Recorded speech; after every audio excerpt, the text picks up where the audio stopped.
Hey, what's up, everyone? Welcome to Real Talk. I'm Kim Ortiz, and I'm here with my good friend Josiah. And today we're going to be talking about One Night in Miami.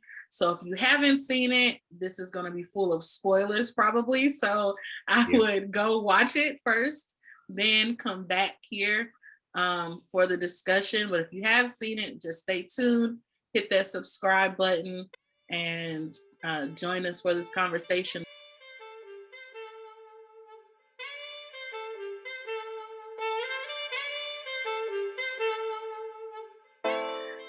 I watched it again yesterday just so I can refresh myself because I felt like the first time I watched it, I was actually on a date like the first time that I watched it. Nice. And I felt like we were eating, okay, it's gonna sound so stupid. So I had made some wings in my air fryer because I live for the air fryer. Yeah. So we were eating wings trying to watch this movie, and I just felt like maybe it was the wings, but I was just so zoned out. I was like, I don't even know what's happening right now. I feel like I just missed Ah, so much. And so, and then I noticed like he was also zoned out. So I'm like, clearly the wings, have hit us. And now we have the ah. itis. So I was going to say the itis. the itis kicked in really quickly. So I Oh went man. back and watched it last night, and that's how I knew I wasn't paying attention because there was like a whole, probably the second act that I don't remember at all. Oh. I'm like, where did this scene come from? I don't even remember this. Wings sent you. The That Sam wings Cooke would say. sent me. Yes, absolutely. So I just wanted to just open up a discussion. There's so many things I feel like we can talk about regarding this movie. I do just want to say Regina King did an incredible job directing um, this movie. Once I had the Yes. opportunity to understand what was happening and actually listen to the dialogue, I feel like I appreciated the movie a lot more. So I kind of just want to open it up by getting your initial thoughts on how you feel about the movie so far, and then we can sort of dig a little deeper into scenes that really stood out. How I felt about it. Especially after I also rewatched it just last night to get ready to hang with you and talk about it. Mm-hmm. Just elated. I don't More elated than the first time I watched it. My family and I were able to check it out with SCAD had their film festival maybe in December or November. Mm. But we saw it a little early, and we had dinner, and we were pretty zoned in. Not to say that my mom's cooking didn't fire, but we fought off the itis. But I remember being super encapsulated then, and just last night after like a month or two had passed, even more like captured by it. I don't know if it's because it's Black History Month, I don't know, and I don't care. Had to wear my Malcolm sweatshirt for today as well. Yes, I just noticed that. How did I not notice that? Yes. Hero Heads tees. I just felt really inspired. It sounds cheesy, but I Mm-hmm. felt good. I also felt good because I had also, like, it's locked down, so I have more time to watch movies.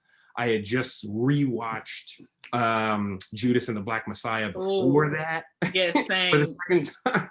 So, also a great movie, but it puts you in a certain, it's Yes. somber, it's I don't want to say depressing, but it's just, I needed to see like the Black Avengers assemble, Yeah. so to speak. So I just Mm-hmm. so I'm in awe. I know I've kind of said a lot.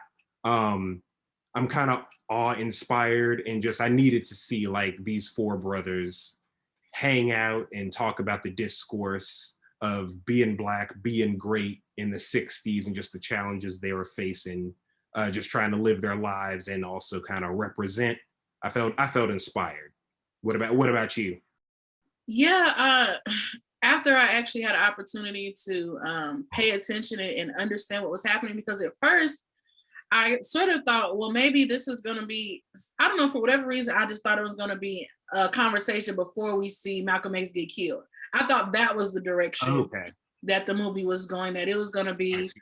one night in Miami where, these four icons met up and then, they had some sort of really deep discussion. And then the next day, Malcolm X gets killed. I don't know why I thought that, but that's what I thought. So when I actually watched the movie, it was just mind blowing because it was completely different. And there's a few things that stuck out to me.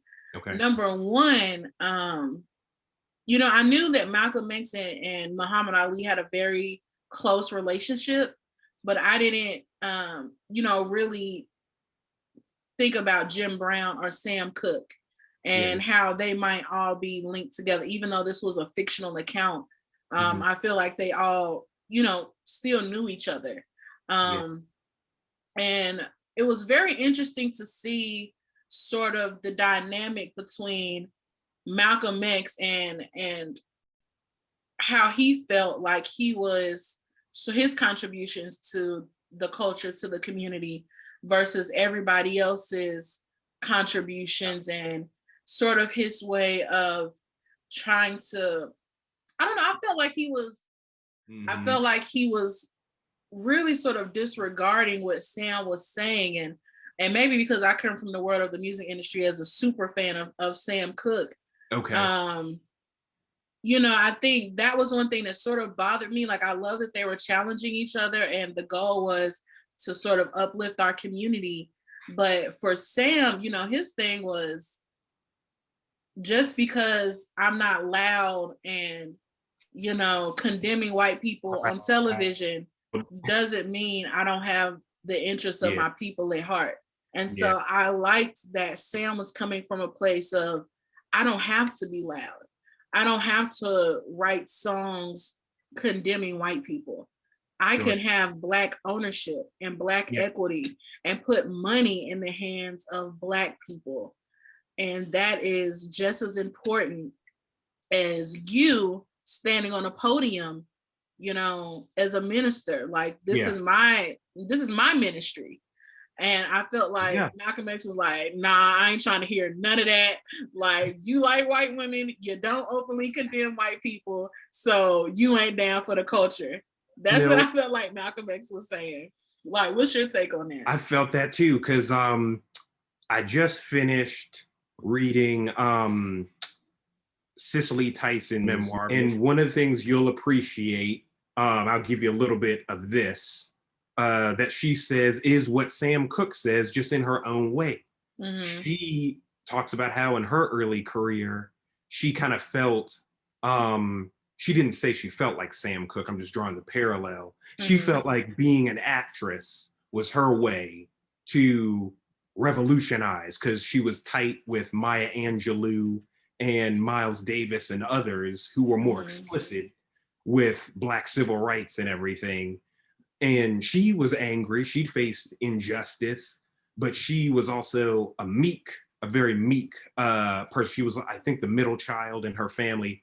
And just to make a long story short, you mentioning that, she felt the same way. Like, how can I say something and stand in solidarity with my Black people, with my family, and champion the cause for equality and for equity? How can I do that?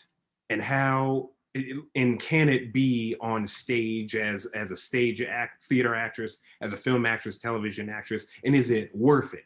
She would Mm-hmm. struggle actually with the same thing. I was like, Cicely Tyson, like what?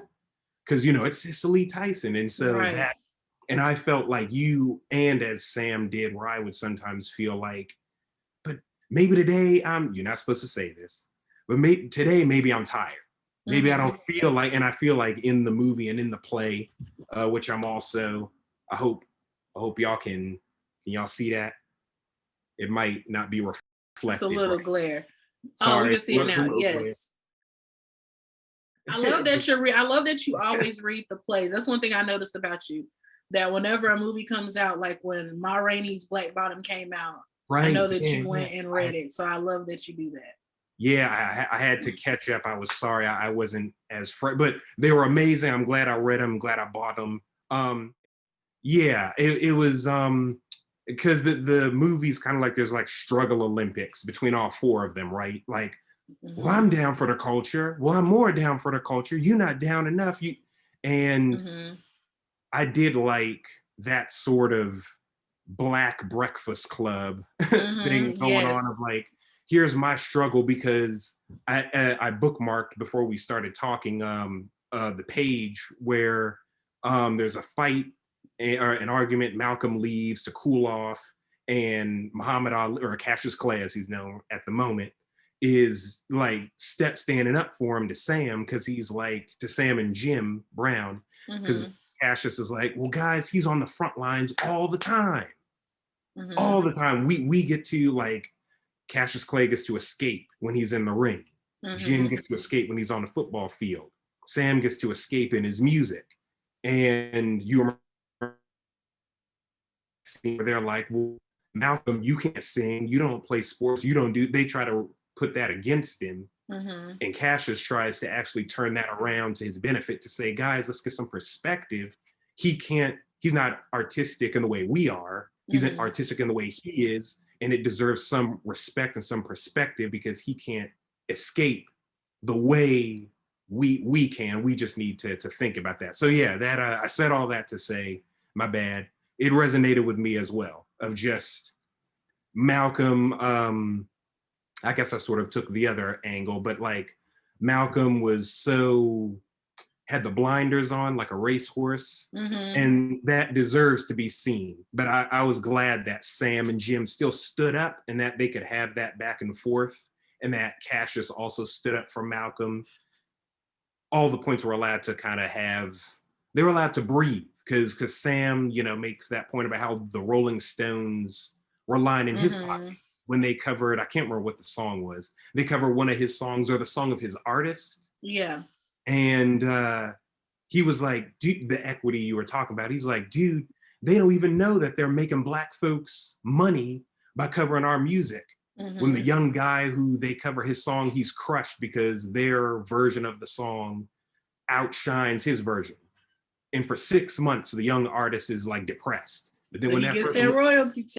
But then when that person royalty check, and and you remember Sam Cooke's like, I want the whole recipe. I don't want a piece of the pie. So yeah, I totally feel what you're saying. Again, I'm sorry I said a lot, but I feel what you're saying. Just that back and forth, it was rich, and we needed that in the movie.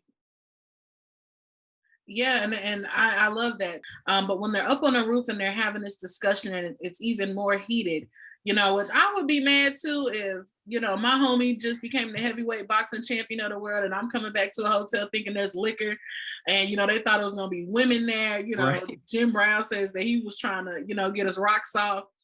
And when Sam like hands it to him, was like, Malcolm, what do you do? It's easy for you to stand there and look like the martyr and look like the hero, but what do? You don't have to, play these shows or go on stage or get on the field, like as you were talking about, or get in the rink, with these people. But to your point, that's the flip side. That's the escapism. And I can understand how Malcolm could be jaded and continuously biased, because all he sees is Black struggle. All he sees is pain. All he sees is oppression. He doesn't have another means of escape. That's what the Nation of Islam was for. Cool. This was so fun. Thank you for joining me, Josiah. Thanks everyone for tuning in. Make sure you hit that subscribe button, like and comment, and we'll be back for another review. Coming soon. Thanks, Kim. Thank you.